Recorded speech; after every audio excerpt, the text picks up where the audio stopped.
This is Max's favourite paddling spot. I can't say too much because little Perry should be straight in. But it's a lovely little place, it really is. Nice clean water. Nice little exit entry point there.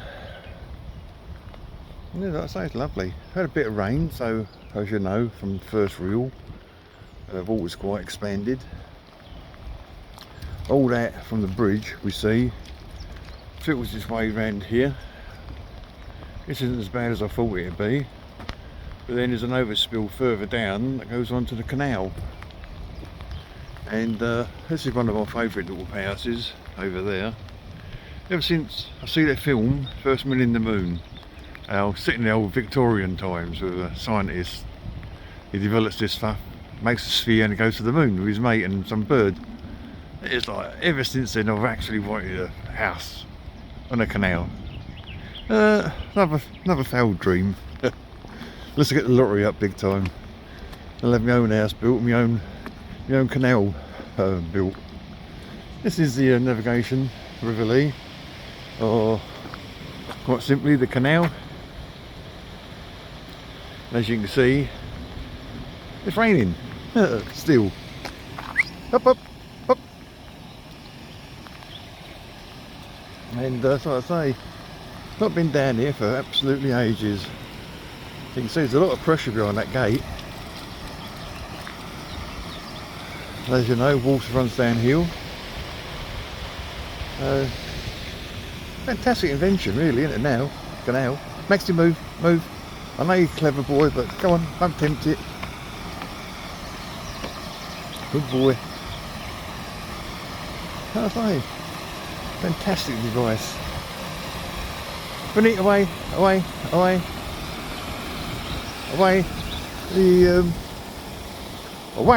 silly boy. A bit worried. He should be in the lead, really. Come on, move. This way. He can smell something. There's chances there's a dog over there somewhere. I don't think I'm wrong. I was going to say, where the locks are, there's also a bypass, and the water runs from an underground tube, quite big tube. It's normally got a gate on it, and what happens then, it bypasses the lock, stops this end flooding. Obviously a little bloke like Vinny falls in there. There's one here in action. Hey, all the water gushing through there. And all this does, it goes down the other point I showed you earlier, Max's favourite paddling point, and it goes round the lock. There's a bypass. Fantastic idea, the inventions of these. These were all built in Edwardian and Victorian times. Just notice a new fence has been put in. So chances are a little dog like Vinny jump in, he gets sucked under, and never see him ever again. That's fantastic, isn't it? Absolutely fantastic.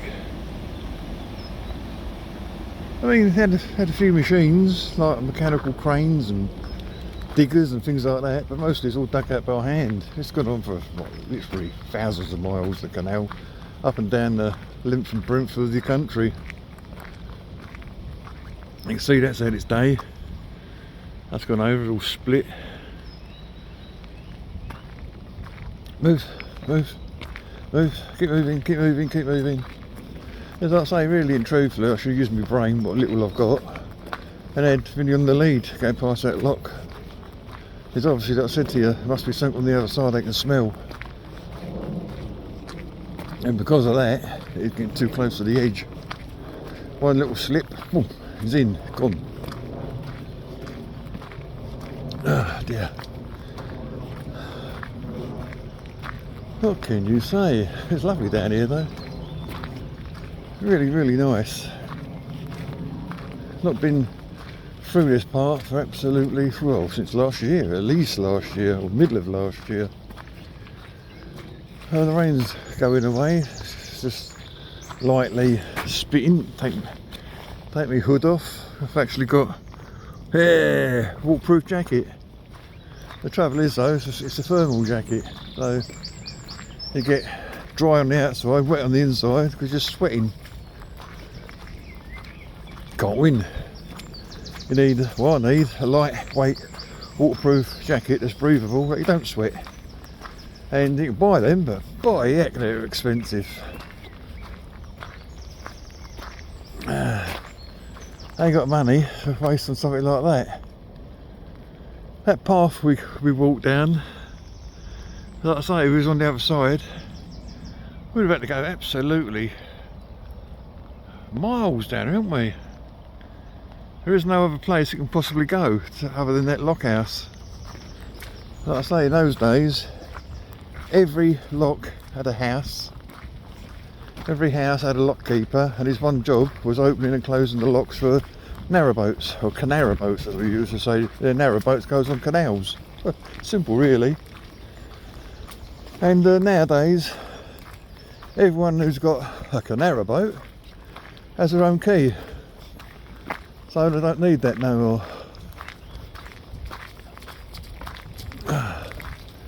We'll just get past these little boats. Would be a bad idea if they flattened all this out so we won't get so many puddles.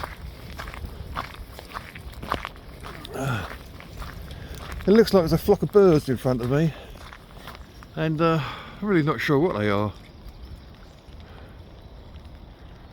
They're certainly not moving, so whatever they are, they're not alive.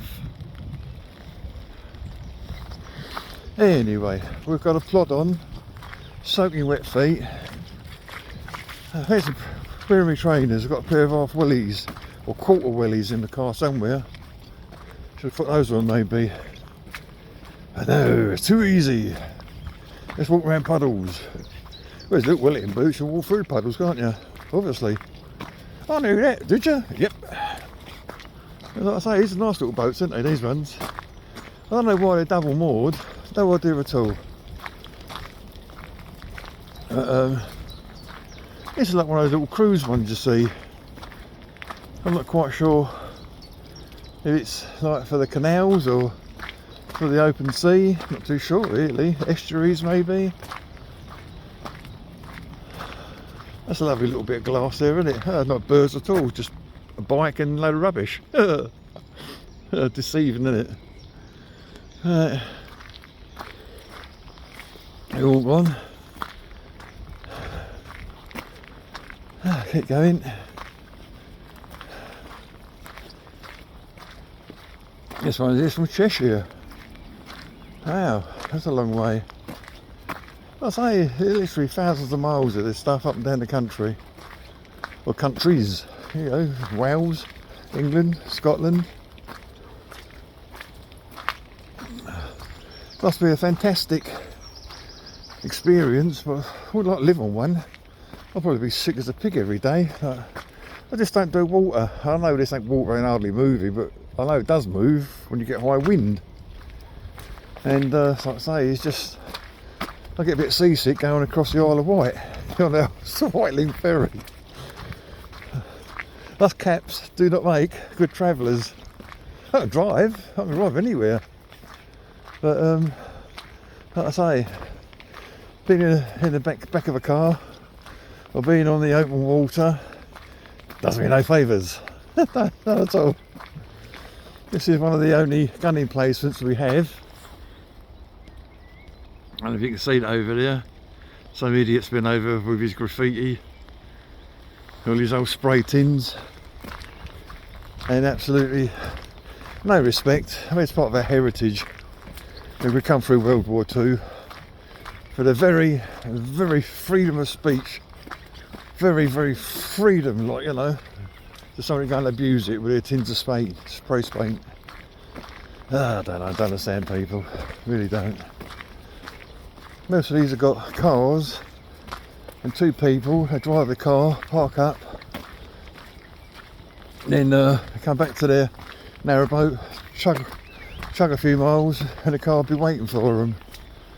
As you can see, a lot of them haven't got cars, they've got push bikes. Yeah. Hello, what's this, a sign? River Lee Navigation. We had what, 2 defences. AA gun emplacements down there, you can see that one there? AA, anti-aircraft guns, if you didn't know. Oh yeah, clever stuff, you know.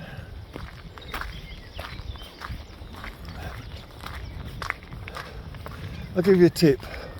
Tip 1, don't wear trainers when it's raining. Tip 2, read tip number 1.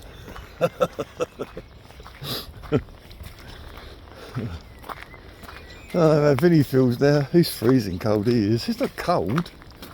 He just don't like being wet.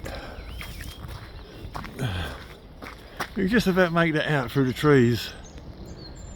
That's one of the very last gun emplacements on the River Lee and the canal. And all the ones they could, they tore down. The ones they couldn't get to, they left. I could be wrong, but I think that's the only one left round here. You got a few little pillboxes here and there. They normally house the 50mm machine guns. And I suppose we play on these when we were kids. But we've got more respect than doing what some idiot's done there, sprayed it all over. I mean, that's a public horse flogging, that is, mate. That's just disgusting to do things like that. I said to you a little while ago, it's our heritage.